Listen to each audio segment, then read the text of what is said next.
everyone, my name is Amber and this is my new releases video for October. I have 21 books here to talk about today, so I'm going to hopefully fly through them. If you find this video useful, do please give it a thumbs up and subscribe so that I know to keep doing them in the future. I also have some really fancy new graphics for you, which I'm actually quite proud of, so I hope you're impressed. The first book I want to mention is one that everyone's talking about, everyone knows what it is, so I'm not going to go into too much detail, and that is Snipe House by Leigh Bardugo. This is about a girl called Alex, or a woman called Alex rather, who goes to Yale and has to kind of investigate the secret societies there. It's very dark, there are a lot of drugs and a lot of assault. I haven't read it myself, but I would go into it cautiously. The second one is The Beautiful. This one is a paranormal romance about vampires, and this is said to be bringing back vampires to the YA genre. I don't know if I'll be reading it myself, but I'm probably going to wait until the reviews come out to see what they say. The Fountains of Silence by Ruta Sepetys. This is historical YA fiction set in post-World War II Madrid. I haven't read anything set in post-World War II Madrid myself, and to be honest, I've started this and I am learning a lot already. I'm only about 50 pages in and I'm very intrigued. I always really enjoy Ruta Sepetys' writing. I've read all of her books that she's published so far. My favourites being Salt of the Sea and Between Shades of Grey. Both of those were excellent 5-star reads for me. The Never Tilting World. This one is YA fantasy. I'm currently reading this one as well. This one is set in a fantasy world that has stopped spinning, so it's kind of stagnant.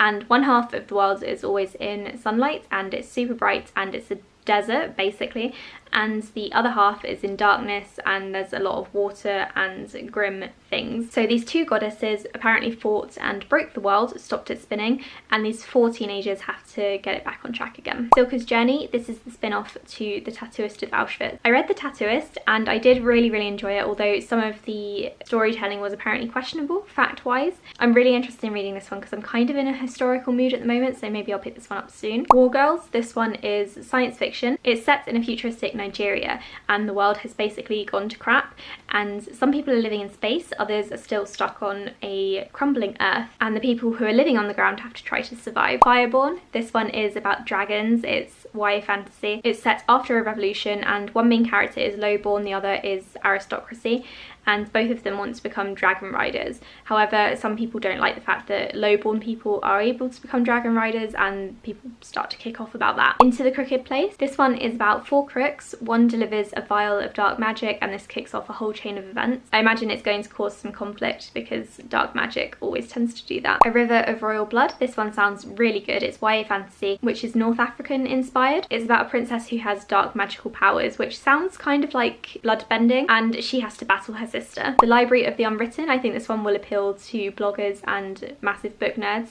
because it's about a girl called Claire who is the head of this small section of hell which houses books that have been left unfinished. So I imagine the Game of Thrones series would be down there.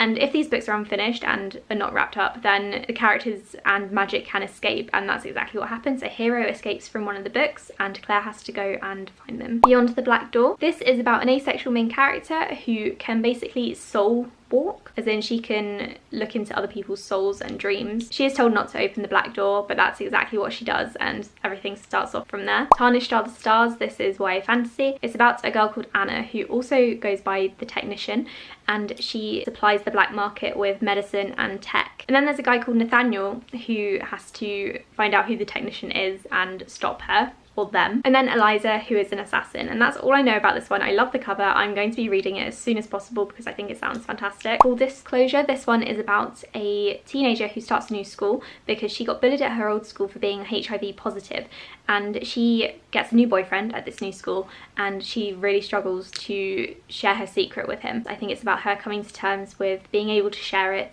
and to not be ashamed of it. 10 Blind Dates, which is a really cute sounding YA contemporary. It's about a girl who goes away with her parents for Christmas and she breaks up with her boyfriend, or rather he breaks up with her, and then she is set up by several different family members to go on 10 blind dates, and I think this one sounds really cute. I will probably read it over the holidays because I think it sounds adorable. The Light at the Bottom of the World. This is climate change post-apocalyptic. I think people are calling it a cli-fi at the moment. Basically, in this world, Great Britain is underwater. This is causing all kinds of sickness, and there is like the sickness that is going around. The main character has to take part in what is the new London Marathon. I think it's underwater. This is in order to get whatever she wants from the Prime Minister, and I imagine that's going to be to save someone with this sickness. I have an advanced reader's copy of this one. I received it in exchange for an honest review, and I have to say it sounds fantastic. I love climate change, post-apocalyptic fiction.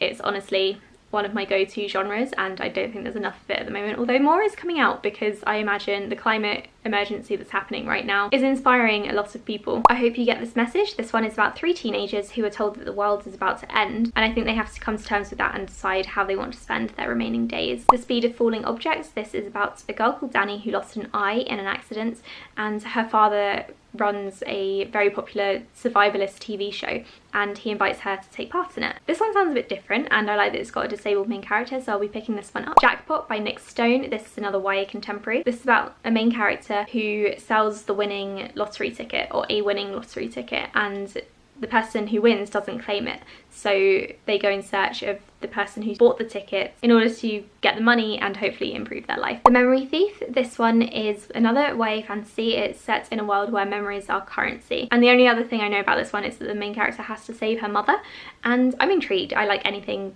to do with kind of selling memories or blood or time for currency. I think it always really intrigues me. The Good Luck Girls. This is about 5 girls who are known as the Good Luck Girls, and they have to escape slavery. I imagine this one could be quite hard-hitting. I've not seen anyone talk about it, so I don't know any of the trigger warnings or anything, so maybe be careful with this one. And last but not least, I have a middle grade fantasy, and that is The Dragon Warrior. This is about a young girl who wants to honour her family. She stumbles across a demon and has to fight them off, and then she discovers that she might actually be the Dragon Warrior, and she kind of has to prove her worth, and it's all based on Chinese mythology, and I think it sounds adorable and cute. I know a few people have read this one and they really enjoyed it, so I'm super hyped for it. Those are the 21 books that I am looking forward to reading, hopefully in October, but probably later on. If you guys have any more anticipated releases, do let me know in the comments below. I would love to know which books you guys are looking forward to reading. Thank you so much for watching my video. I'll be back soon with another one. Bye!